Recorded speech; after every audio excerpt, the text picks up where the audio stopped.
This is the deluxe version of the Scrabble game. This is a vintage one from 1977. The deluxe model with the turntable. And found this at a garage sale. Examined it very closely because people looking for these don't want the ones with cracks in the plastic of the board. And this one was fine. And I counted all the tiles and actually had 4 extra tiles, these red tiles. Supposed to be 100 and there was 104. I looked it up I googled the number of tiles they're supposed to be in a Scrabble game, and that's what it said, 100. In any case, I got a message from somebody. Always kind of weird when I get these messages. Someone from Hawaii said, "Do you have any problem shipping to Hawaii?" I always wonder, why would they ask that? Same as when I see sellers saying they won't ship to Alaska or Hawaii. Seems kind of weird, but I just wrote them back, said no problem. They bought it $40.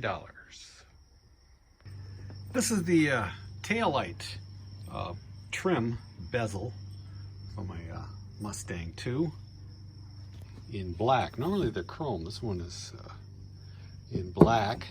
It's got chips on it and stuff, but pretty straight, good condition, and I took a best offer of $25 after listing it for $30 for over a year now. A couple items I stumbled across the other day in a box in my unlisted inventory. This Sony Walkman. It's a WM-FX33, which also has a FM and AM radio. Some nice features on it as well. And in the same box were these little stereo speakers. So I thought, well, why don't I put them together? And so I did that yesterday, and they sold the same day for 35 bucks. Another reel tape. This is Les Baxter and his orchestra and chorus. Mood music. It's actually a double album. A lot of tape on that reel. And this sold for 25 bucks. A couple weeks ago, I was at a garage sale, and in the free box, the end of the driveway, was this glass percolator stem, along with the basket, which was also glass, and the aluminum strainer on the bottom. And so I grabbed them because I knew right away they were a Pyrex percolator, and knew that somebody would need replacement. But they sat on my kitchen table for quite a while until yesterday. I finally put them up, and I decided to put them up separately. And this is the first to sell, same day. It sold for 20 bucks. This is an old Westinghouse AM/FM tube radio, clock radio. Picked it up at a garage sale for a couple dollars because it wasn't working. The clock worked, but the radio wasn't. I replaced the filter capacitor and cleaned the potentiometers up, and it's in really good shape. And it finally sold to a gentleman in Hong Kong for $80. But the guy wrote me first and asked if I would ship to Hong Kong, and I thought, well, global shipping always goes to Hong Kong. So I looked it up, and it said I only shipped it internationally to, or via the global shipping program, would only go to Canada, Uruguay, and maybe 1 or 2 other countries. So I did some checking and found out that I hadn't offered international 30-day return, and that kicked it out of most countries for some reason. So when I added that back in, it showed Hong Kong as a shipping destination, and the guy bought it right away, 80 bucks. He's paying about just under $50 to have it shipped.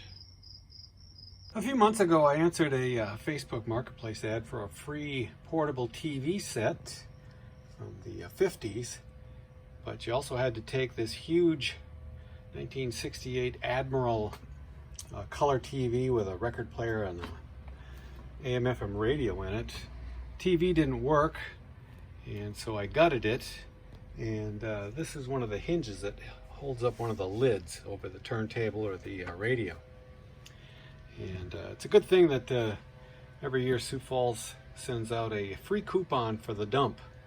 So I have a few old cabinets that I've gutted the electronics out of, and I just haul them off to the dump once a year.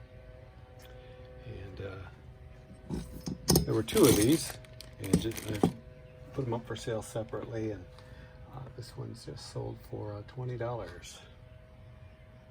This is a set of 4 low-ball cocktail glasses with a starburst pattern on them. One of them has some dishwasher wear, it looks like. The rest of them are in pretty nice shape as far as the decorations on them goes. That looks a little bit like the grates I've been selling for a gas stove. And I picked these up at a garage sale, very cheap, and they sold for 30 bucks. I found this wall clock a couple of years ago, sort of a barn find at a garage sale. It's hanging on the wall, covered in cobwebs, but I saw something in it. It's a bronze tone. It's made of a composite material like those Burwood clocks, but it doesn't really have a name on the clock itself. But the movement is a Westclock's Camden movement, C-cell sized. And I actually had somebody write me and ask me if it was made of bronze, real bronze, even though I said it's bronze tone in the listing. So I made sure they knew that it was not made of bronze. Can you imagine the nail in the wall to hold up a actual bronze clock this size? One of the tricks I use in shipping clocks is I cut a cardboard tube in half and then use some painter's tape to affix it over the hands in the 12 o'clock position, and that prevents any injury to your movement or hands.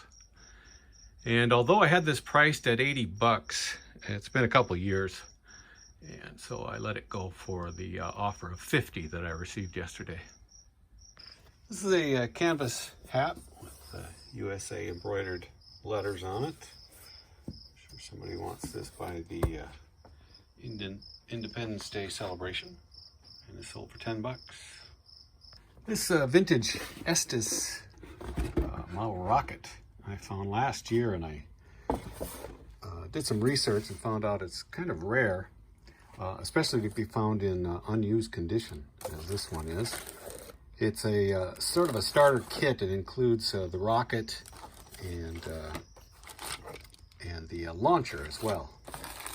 Some parachute launching devices, even some motors. And I put it up for $200 just because there weren't any like it. And this was last year. I had a few people write me and tell me how nice it was and stuff, but no offers until yesterday. I got a $175 offer. This is a Montgomery Ward's little stereo unit that I acquired a couple of years ago. And it wasn't working, and I just stuck it on a shelf, and now that I'm knowledgeable on how to fix these things, I was able to get it all working. This consists of an AM/FM receiver, 8-track, and cassettes, and both of those record as well. It's also self-amplified, so it just needs speakers to be hooked up to it. And I did regular service on it. The problem it was having was making a huge noise whenever you tried to use it, and it was the record feature. That switch often gets really dirty. All you have to do is clean that switch and everything works just fine again. Found that to be true on a number of these type of units. And this went up I think last week, and it sold for $90. I've had this vintage Mickey Mouse Club pillow for quite some time. Found it at a garage sale a year or two ago, probably 2 years at least. And looks pretty authentic as far as vintage wise. This little tag on the back. And although the original packaging has been compromised, it's still pretty clean. And this finally sold for $25.